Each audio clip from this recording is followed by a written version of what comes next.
तामुलपुरनि खुमारि खाथियाव गिख्रंथावै लामानि जाब्रबथाय।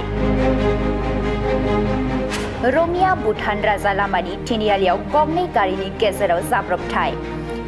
भुटाननि जिपसाम खत्रियोबा UP 53JT0106 नम्बरनि 10 साखानि ट्राकआ AS 01AL 6473 नम्बरनि टाटा साफारि गारिखौ सौग्रावफैयो। जायनि जाउनाव टाटा साफारि सालायगिरिया 1 घन्टा सम गारिनि सिङावनो गोग्लैसोनानै थानांगौ जायो। जायगानि सुबुंफोरनि हेफाजाबाव पुलिस बिफाना नांगौ बादियै गोब्राब नाजानायनि गेजेरजों बोखांनो हायो। जाथायजों बोलि जानांनाय साफारि सालायगिरि इदुल हकआ गोबां सम गोग्लैसोना दंमोन। साफारि सालायगिरि इदुल हकनि न'आ खुमारिखाटानि खालिपुराव। टाटा साफारि सालायगिरिखौ बोखांनानै सावस्रि फाहामसालियाव थिसनथाय होयो पुलिसआ।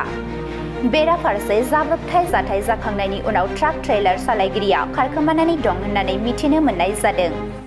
तामुलपुरनि खुमारि खाथियाव गिख्रंथावै लामानि जाब्रबथाय।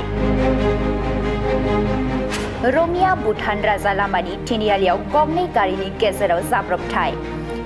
भुटाननि जिपसाम खत्रियोबा UP 53JT0106 नम्बरनि 10 साखानि ट्राकआ AS 01AL 6473 नम्बरनि टाटा साफारि गारिखौ सौग्रावफैयो।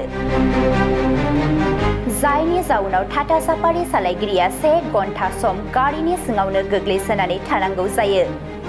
जायगानि सुबुंफोरनि हेफाजाबाव पुलिस बिफाना नांगौ बादियै गोब्राब नाजानायनि गेजेरजों बोखांनो हायो। जाथायजों बोलि जानांनाय साफारि सालायगिरि इदुल हकआ गोबां सम गोग्लैसोना दंमोन। साफारि सालायगिरि इदुल हकनि न'आ खुमारिखाटानि खालिपुराव। टाटा साफारि सालायगिरिखौ बोखांनानै सावस्रि फाहामसालियाव थिसनथाय होयो पुलिसआ। बेराफारसे जाब्रबथाय जाथाय जाखांनायनि उनाव ट्राक ट्रेलार सालायगिरिया खारखोमानानै दं होननानै मिथिनो मोननाय जादों।